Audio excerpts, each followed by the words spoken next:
Maswan di kutsung bang manigin Lay tungkil na lesyam na te Kitinanigin Mi te bangin hao na lina Huy na le mintan na Swan le muan din kanilo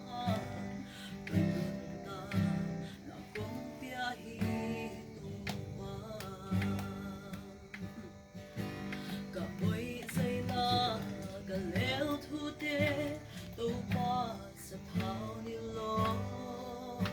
khoai zu bang i kung sa kin la an bang ling sa go mi te in ho uk zo na di nao bang san zo na nong om pi na nong ton pi na khat baby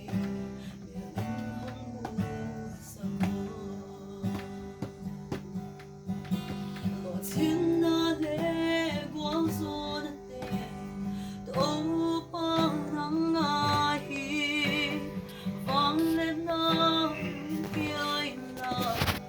ke hung ban pio ka siang tho ke hong zang i ai tong pi hong pai pi nang to ton khom pe le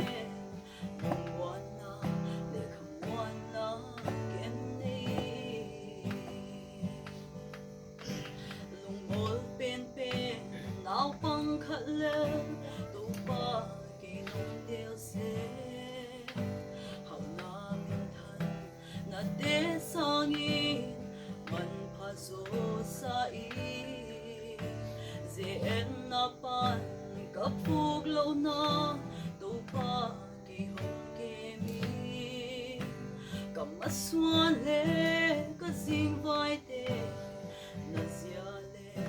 tu ba in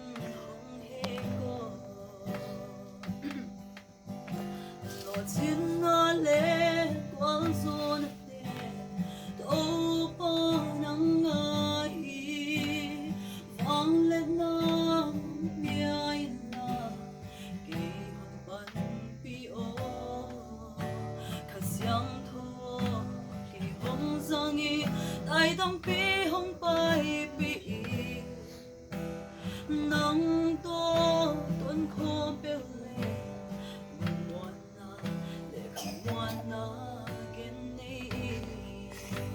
si phép của nó lộ tin na le quang zo na te to pa nang na hi vang le na hong pia in la ke hong pan pi o ka siang tho ke hong zang i ai tong pi hong pai pi nang to